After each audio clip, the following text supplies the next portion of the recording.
All right, very good. I think we can go ahead with the first discussion. Thank you very much, everybody, for joining. A total of 100 people registered for this webinar today, which is basically the record we're set for this event, which is actually an additional webinar that we added just before the Peruvian crop was a good idea as well. And because of the discussion we had with Mr. Thibaud here with us from Montreal. Just a few comments before we start regarding the SCTA NextGen and the activities for the year. So we had some webinars already. We're going to have some more as you saw the agenda. Unfortunately, the meetings in person, would it be in Warsaw, Poland, or in Basel, Switzerland in October, has been, as you know, cancelled or postponed, but it seems that 2020 gathering are kind of difficult to attend. So we'll see how it goes. Just a reminder regarding the Italy tour that we have put together. Everything stays the same for 2021. So please take a look and remind yourself that it is a great opportunity to go to Italy and meet with Lavazza, visit Starbucks Roastery, and go to Florence to see La Marzocco.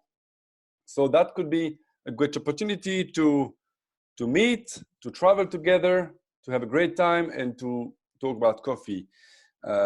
We would like to have around 30, 40 people, but we cannot accept more than that for organization reasons. So please register in advance when we start talking about it again early 2021.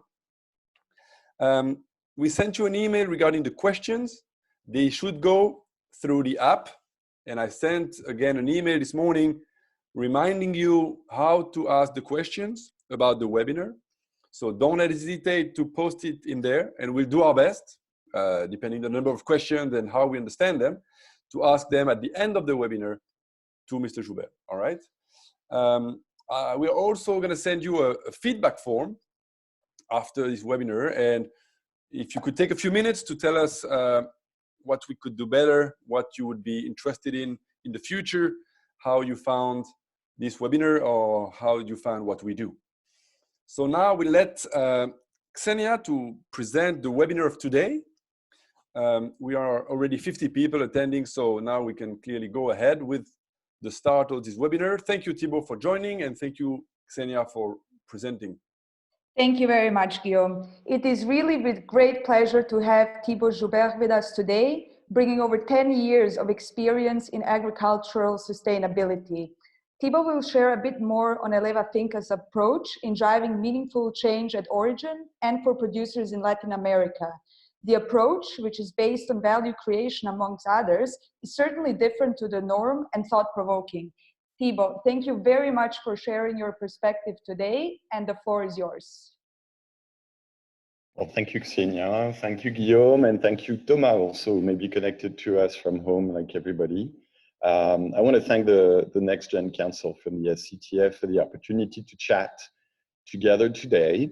My goal is to, well, yes, share a dose of realism and reality, but I don't think we need more of that right now with what we're all living through, but also to share, I guess, a message of hope that when facing tough odds and tough situations, we can work together to come up with innovative ways to generate some sustainability over the long run. And so I will share with you today the Eleva Finca model, which is a new, thought-provoking, disruptive, in some people's view, solution in sustainable coffee sourcing. Because of the COVID-19 situation, we will take just a few minutes at the beginning to share with you some of the situation that we have observed at origin, where we are present in Peru and in Colombia. Then share some of the maybe distinctive attributes of the model and how we can, all of us, join to play a part. And so if my command works, and yes, I can share this. So We'll start with Peru. We'll talk more about the projects. We have a presence in northern Peru, in Cajamarca, Amazonas. Very briefly, the health situation there is still evolving, like in all places, not yet in deconfinement. Most of majority of the cases are in Lima, the capital, with some cases already recorded in the coffee area in northern Peru, in Amazonas and Cajamarca regions, with still some mandatory isolation for the general population enforced by military and police. As far as coffee is concerned, coffee is a critical crop for Peru, as we all know. And so the private and independent farmers and producers have been organizing themselves with the government so that harvesting can resume in a confinement environment. And so harvesting has begun. There's a favorable climate right now. We expect the crop to be a good crop this year. And so cooperatives in particular are currently this week beginning to resume activities and using protocols that are adapted to COVID-19, from picking to acopio processing to cupping and logistics. So they have begun the acopio. I think a subject that's on a lot of people's mind is, will we find enough labor in the field to pick the coffee and to process it? The feedback we're getting is encouraging, is positive. In Peru, the Finca community approach of sharing collective tasks has already organized, and producers are working together to go from field to harvest each other's coffee, implementing some sanitary protocols as much as possible.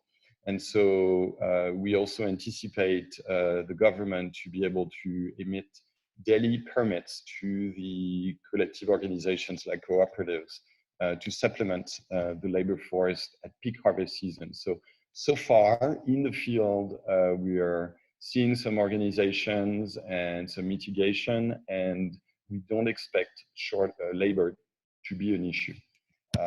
This is obviously an evolving situation. Logistics and quality control. Ports are operational. The burlap bags are beginning to resume import from India. And the Q grading labs are reopening. We are reopening. Our Q grader is actually moving into our lab this week with strengthened, very strict protocols. And we expect to have type samples ready to ship quite soon. So adaptive situation in Peru, evolving situation in Peru, but that it is cautiously optimistic as the value chain resumes. If you have more questions, obviously happy to try and answer them in the Q&A later. For Colombia, our project is in northern Colombia, so we have only one crop, which just ended. So I will give you a little glimpse of what we're seeing through this. The health situation seems similar to the Peruvian. The society is under confinement, pico cedula, with alternation of exit authorizations. The coffee sector is currently, as far as we see, free of prohibitions, with new protocols that are implemented at the federation level. And harvest and shipment in the north is completed. There are some pointed difficulties in finding laborers, but nothing that can be resolved locally. And prevention protocols are in place to protect producers, with activities obviously being post-harvest activities in the north, focusing on nurseries and field maintenance. We expect obviously the situation for the second crop to be in place currently, and then for the next crop to begin in November in the north, we hope to be fully under control. So questions on everybody's lips. What are the risks? What are the opportunities that we see, if any? Will there be a short supply? We expect the organization of the value chain, the resilience of producers who need to work, to live, to be able to provide, to meet the supply demand. There may be questions about inconsistent quality where temporary, seasonal, more seasonal labor force is being hired. That means strengthen quality control protocols. Maybe some delays, as we have been facing over the last months now, we can say, in our general life. But I think we will all be patient and work through all this with ingenuity and be able to support the value chain. Opportunities, obviously, a lot of protocols, adaptive behaviors are being put in place. There are more than ever opportunities here for partnerships as we need each other's along the value chain. And obviously, from a producer standpoint, visibility to market. There is, as you may imagine, a lot of anxiety from the producer standpoint, hearing about consumption markets, which are remote from the production markets. And so we at Eleva Finca, for one, see one of our roles is to be able to convey some of the information from the marketplace, good news, bad news, realistic news, hopeful news, maybe, in some cases, back to the producers so that we can make some fact-based decisions. So this is a bit of in a nutshell, what we see at Origin with our teams. Again, happy to share and answer some more questions at the end of the webinar or later on, if you wish. So today we'll talk more about the Eleva Finca model, which we see as a new model of producer-based sustainable sourcing. Our world is, and this is clearer than ever, I guess, even though this is not a new topic for us in the coffee world, our world is facing new challenges. We've had an issue of inconsistent quality year in, year out, some challenges as stakeholders require traceability and more visibility, some challenges of achieving this, some obvious risk on coffee supply from global threats. We're talking about pandemics today, but climate change has been and will be one of the major threats facing the coffee world in our view. Difficulty then when you begin to implement some solutions at Origins, and for those who have, it's not easy. It's a different reality, it's complex, and it's got a lot of moving parts. All this in a more and more demanding environment, market that is very competitive, as we know, and that requires value creation, some innovative thinking, and increased needs for differentiation. So this new reality that we're more aware of than ever, I guess, given the current situation, requires new sustainable models and new partnerships. So how do we do this? Well, first, who are we, Eleva Finca? We're a fairly unique partnership structure. That's built the ground up. It begins with coffee producers in Latin America. We currently have 4,500 partners, aiming at recruiting 5,000 partners that are gathered, those producers, in collective organizations, mainly co-ops in Peru and private organizations, collective organizations in Colombia. Eleva Finca is the commercial entity, the joint commercial entity of the alliance that connects the cooperatives and the producers with the value chain partners, traders and or roasters along the value chain in the consumption markets, and who engage in direct trade relationship with the cooperatives and producers. So this is very simply the structure that we see bottom up, but also establishing direct ties and giving real opportunities for value chain partners to partner in this model, and we'll come back to this later. There's another entity which is quite important, which is the money. The URAPI Sustainable Land Use Fund, which is the impact funder.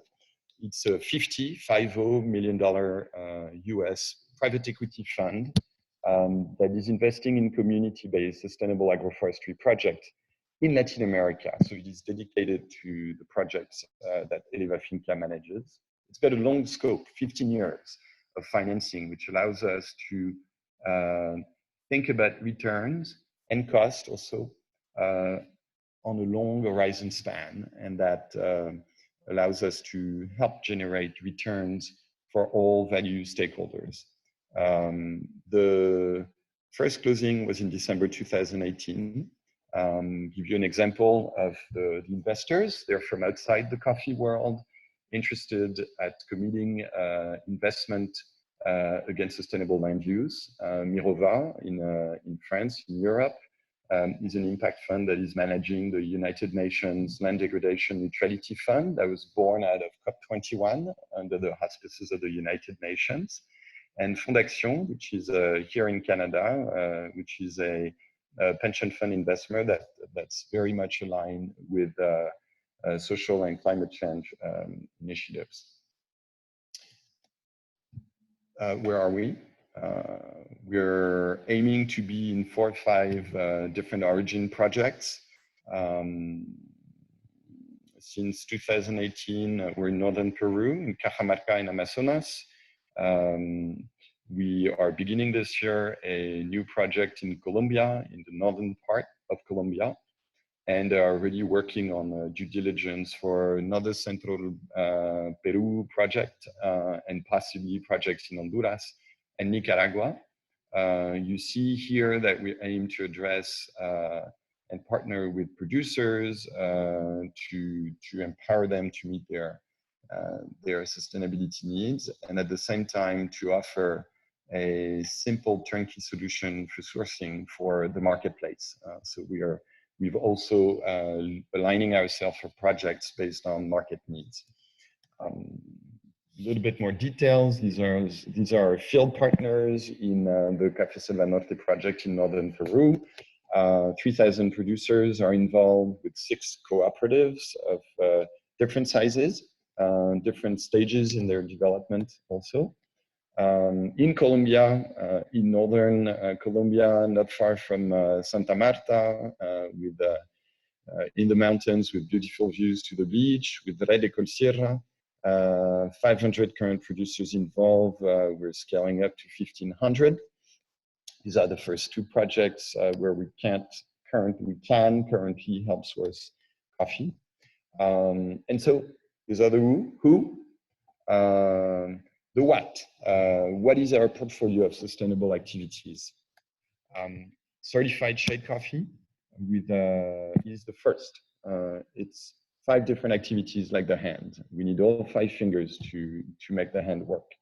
The first finger is certified shade coffee, with initiatives to renovate and to expand coffee fields via microcredits that are managed in conjunction with the cooperatives who know their member base and their needs, where we can source 80+ SCTA quality specialty coffee with certifications. So our focus is fair trade organic. We're not shareholders of fair trade or organic, but we see this as a good guide for practices for revenues at the producer level and value generation for the marketplace. We also have access to rainforest, cafe practices, bird-friendly woods within the project. And right now, well, we are aiming over the lifespan of the project to convert 25,000 hectares to sustainable agroforestry. 25,000 hectares is about 25,000 soccer fields, whether outdoor soccer fields or, as we most practice them currently, PlayStation soccer fields. That's a lot of land. And you see here an example, a picture of what a renovation or an expansion looks like. Starts from a degraded land with erosion, where there's no self-sustaining soil, nor biodiversity, nor productive income for the communities, that we convert based on the needs of the producer to a technical agroforestry system that weaves coffee fields with shade trees That's a value creation for the cooperatives and for the producers as the trees become, as many call them, they are pension fund for the future that can be harvested and renewed upon retirement.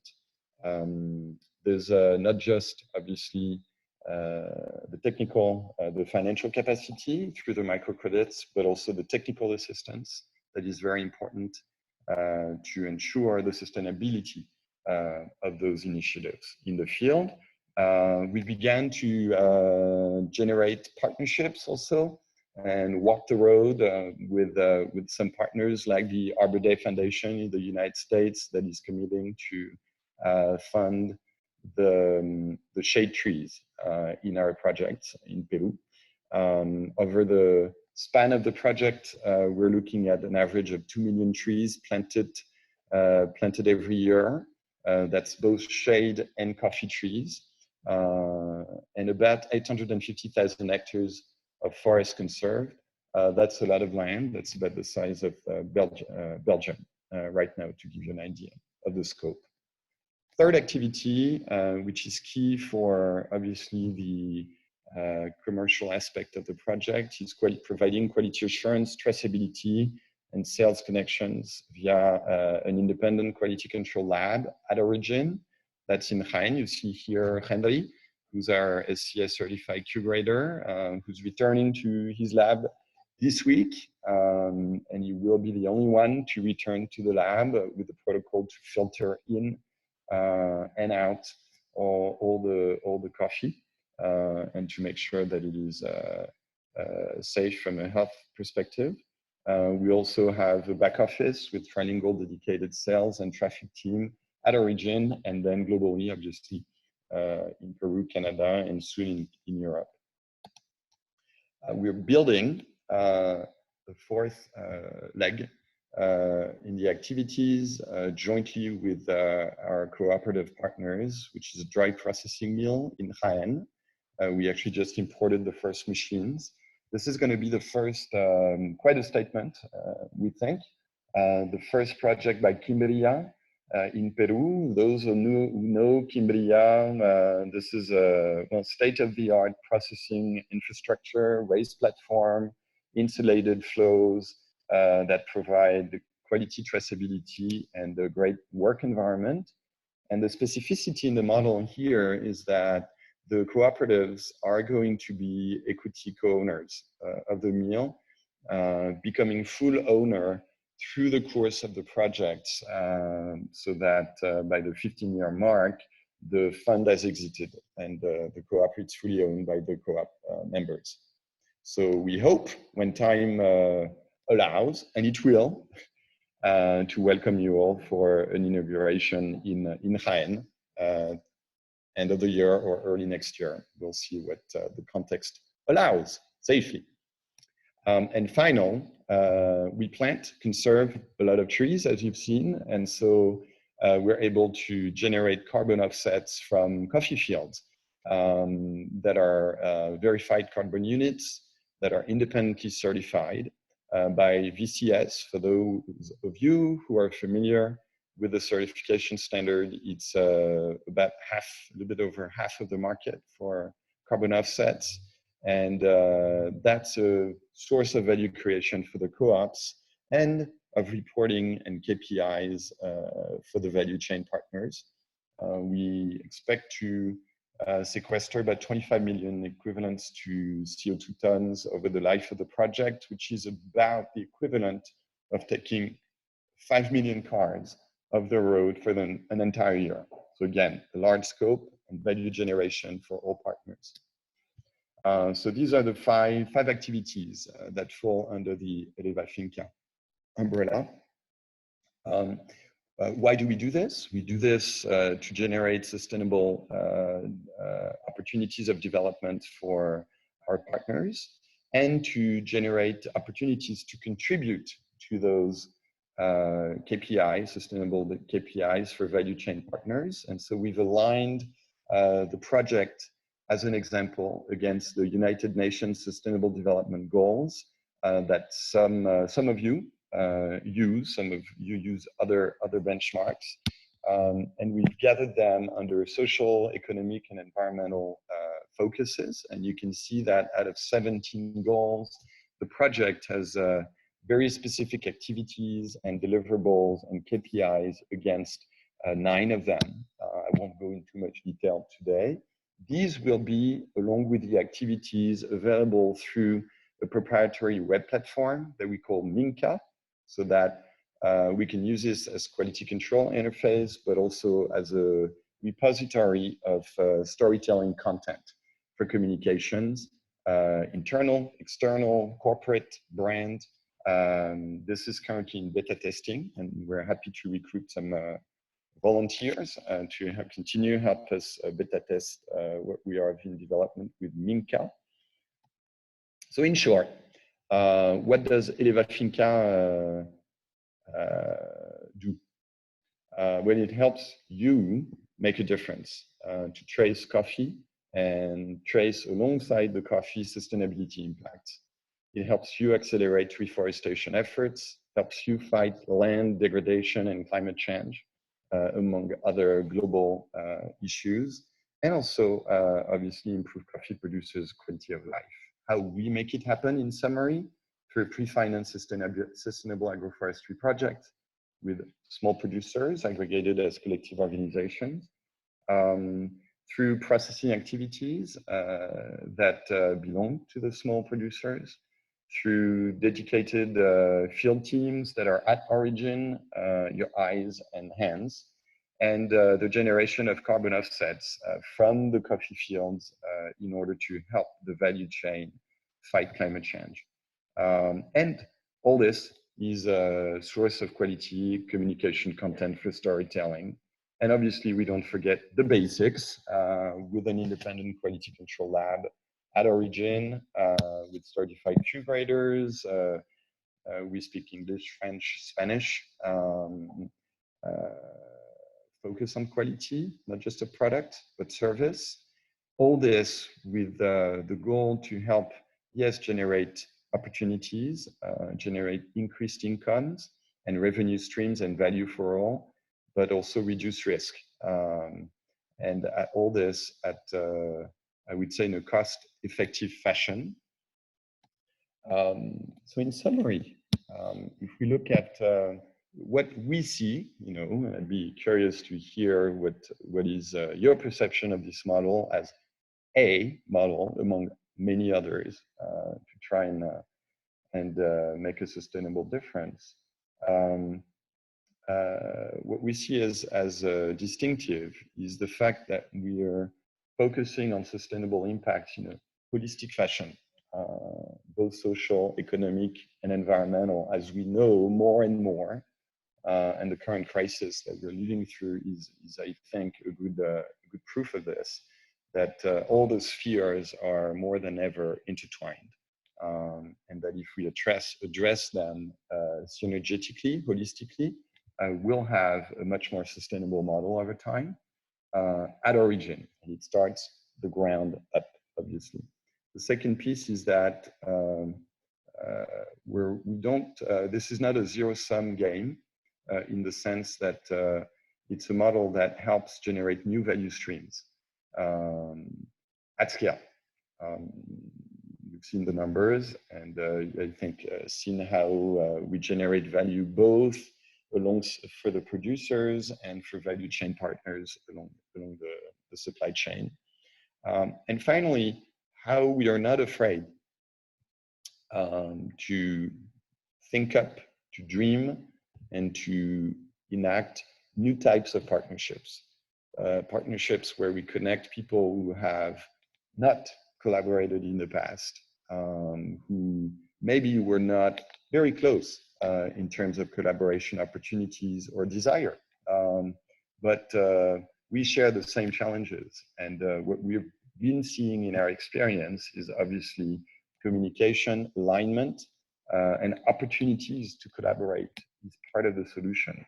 And so the way we have been in this model, envision connecting some investment capacity from outside the coffee chain, trying to tie this also with commercial ventures, with value chain partners, collaborating with obviously our close partners along the value chain, and starting from the producers is an example of this. And that's how we view the Eleva Finca model as a way where we can all make a sustainable difference. You can make a sustainable difference. How can you do this? What are the value chain partners' involvement opportunities? Very simply, it starts with giving Eleva Finca an opportunity to sell coffee from the member producers. So it starts with buying certified coffee, very simply. If you do this, you help support sustainable field activities and impacts. You access overall portfolio impact KPIs and content that are already elements of communication that can be woven into a communication plan. And all this is basically pre-financed by the URAPI model. So this is at the heart of the program. This is not a cost-plus program. It is all built in on existing margin structures and based on value generation, obviously, new revenue streams. The second piece is for those who want to go a little bit deeper in terms of traceability and transparency. We are building what we call a traceability package, which is premium based. It's 5 cents per quintal. And so this is a cost plus aspect where you have access to traceability reporting, a direct support of field technical assistance, and you've seen how critical these are to the sustainability and the value generation of the agroforestry system for the producers. There is a component here which is a glimpse of what can be done in terms of climate change mitigation along the value chain. So there is already carbon neutral transportation that is provided through carbon offsets from partner projects in Peru. And that's step 2. Step 3, obviously, sky is the limit, I would say.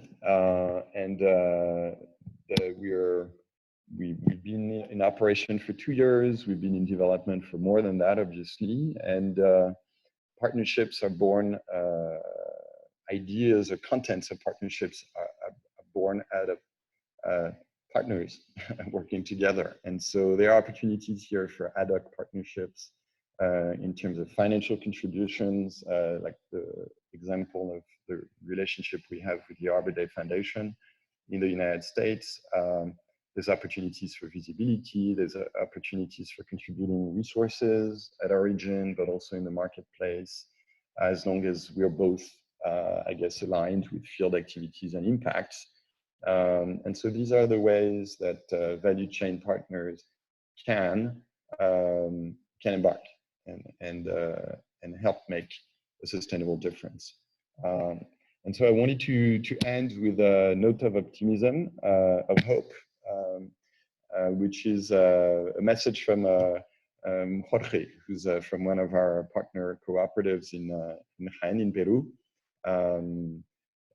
Estoy confiado que vamos a cumplir con todos nuestros compromisos y metas durante esta campaña 2020. Forgive my Spanish. This means obviously that we're confident. I am confident that we will be able to meet our commitments and our goals during 2020. And this is, I think, again, a message of realism. We know the challenges. I think we are quite aware of the challenges that the world and the coffee value chain is facing. But as I hope to have shared with you today, by thinking a little bit outside the box, by thinking together, we can help generate some hope and some concrete results locally and along the value chain. So thank you very much. I hope that this gives you a little bit more of an understanding of the a model, again, in sustainable sourcing that we've developed under Eleva Finca. And I'm very much looking forward to taking some questions and doing my best to answer them today or later on. You have here our contact information here, or if you prefer to connect with Evely in Peru from our team. And thank you very much for your attention. I'm all earbuds. Thank you very much, Thibaud. Really well done. And this leads us now into the Q&A part of the webinar with a good number of interesting questions already in the pipeline. Thibaud, what would be the recommended duration of a project? Well, the lifespan, as you've seen, the lifespan of the investment is 15 years. So there's two parts to this. I would say the first part is that we would hope that a project is indefinite and that once the fund exits, the activities that we've described stand on their own, that the agroforestry renovation, expansion remains an activity that becomes self-funded, for example. And so this is one part of the answer. The focus, obviously, for us is over the beginning, 5-7 years, so that we can help build the momentum. And so there is a learning curve. So the first few years are the years where we can make, you can make, as partners, a bigger difference, so that we can help show the results, the benefits in the field to the producers and along to the value chain of changing some practices. So I hope that answers. For sure, thank you. And what is the reason for the focus on Latin America instead of, for example, Africa? The world is big, so we had to choose. We had to start somewhere, and we started where the people who are behind Eleva Finca had the most experience and the most relationships. We have some collective experience, about 20-25 years of working in that area of the world. And so that's why we started in Peru and started focusing in that area of Latin America. We're obviously looking at helping to build synergies between project members. And so the fact that everybody speaks Spanish is an obvious help, which is why you don't see any project yet in Brazil. If we do well together, if we emulate, then there can be interest generated in other geographies also. Great, fantastic. And in terms of technical assistance, would this be a team of agronomists as part of the Eleva Finca team? And if so, how many agronomists are there for Peru and Colombia? Yes, absolutely. That's part of the skill set. We currently have a team of close to half a dozen field technicians that are already at work. They've been wearing sick. Well, actually, this is not a good sentence to use. Not sick, but they have been worrying seriously about the health of the seedlings that we are in the process of planting this year for the past several weeks. And so we currently have a team that's deployed and that's going to grow, and that's working hand in hand with the cooperative partners in the field out of Jaén. Fantastic. And in reference to the Minca web-based interface, who is responsible for the data input? Is it the producer? And how is the frequency and the consistency of the inputs measured and ensured? Thank you for the question, because that's for all of us who have been involved in platform development, data sharing. We know that the trick is not necessarily with building the infrastructure, but with the data collection and the validity. So we're walking before we're running with this piece, and some of the information is inputted by producers, by cooperatives. Some is inputted by our field technicians. Some is inputted by our members of our team. Currently in Jaén, we have a dozen people with different expertise. And we work with also an internal quality assurance process. And as you have seen, aim to ensure as best as we can the validity of the information through third-party existing certifications. So for example, the Verified Carbon Standard is a third-party certification that is looking at the validity of field data for agroforestry activities and carbon sequestration. So that's the model, both working with internal local data collection and third-party certifications to ensure where we can the validity of the data. Mm-hmm. Great. Thibaud, how do you see the industry responding to your model, and what do you find to be the greatest challenge as of now?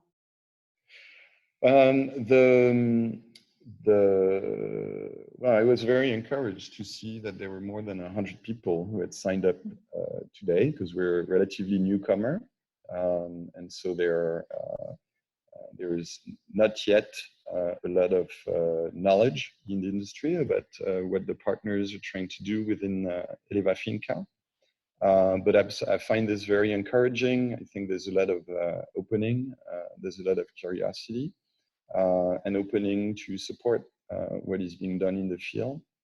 I think one of the challenges is always with something that's relatively new, is to start the journey. We have lofty goals. We've shared some of the KPIs today that we can accomplish together. And you climb a mountain, you don't climb the mountain by aiming at the top right away.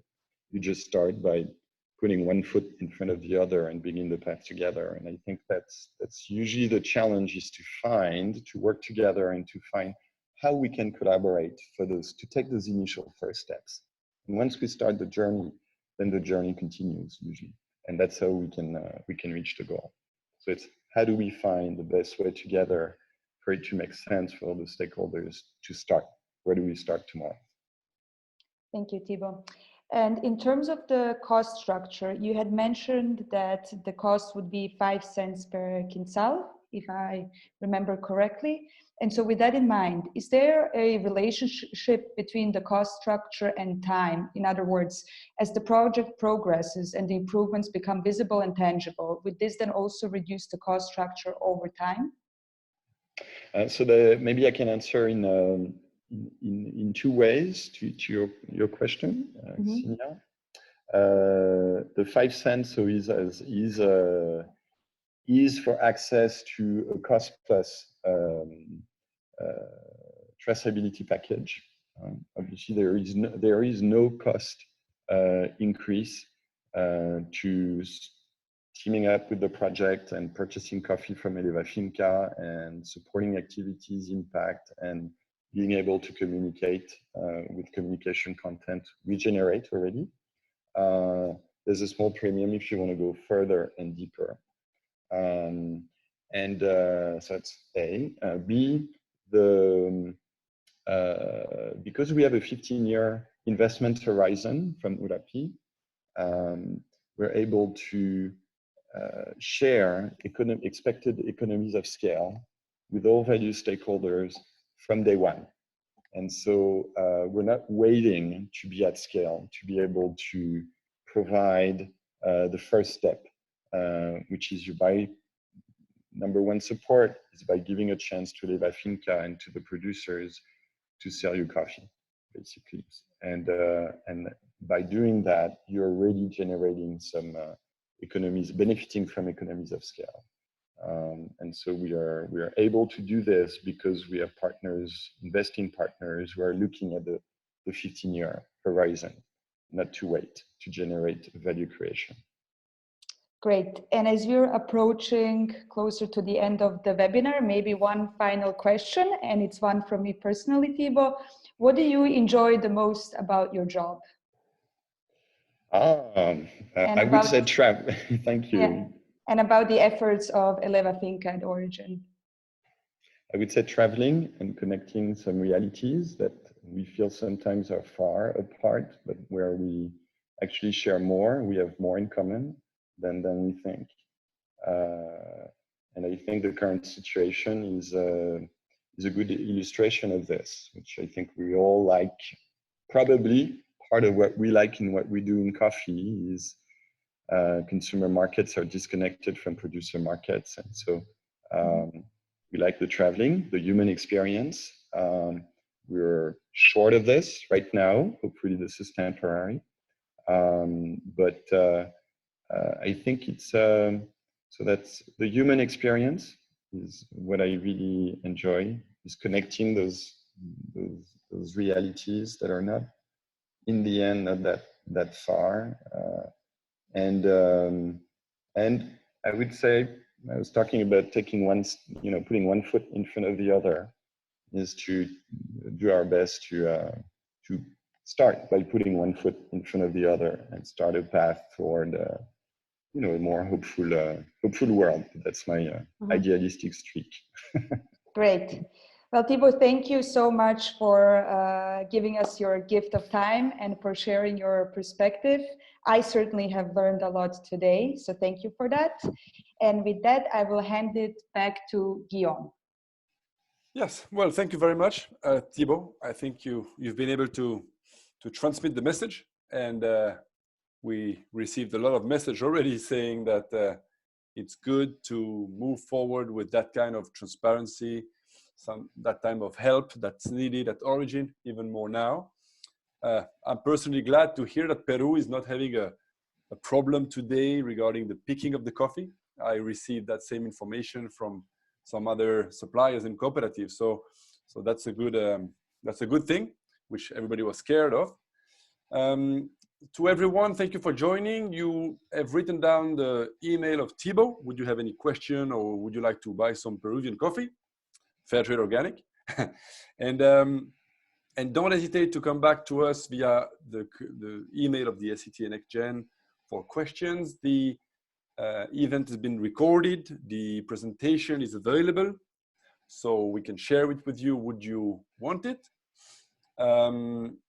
Thank you very much. If anything we can do for you, don't hesitate. Please complete the feedback form we're going to send you today. And we'll be looking forward to welcome you next time. So I wish you a great day, all the best, and we'll be soon in touch. Thank you, Thibaud. Thank you for joining us today. And I will be very happy to be in touch with you when the new crop starts to be offered. Thank you very much for the opportunity. Be well, everybody. All right. Take care, everybody. Thank you very much. All the best.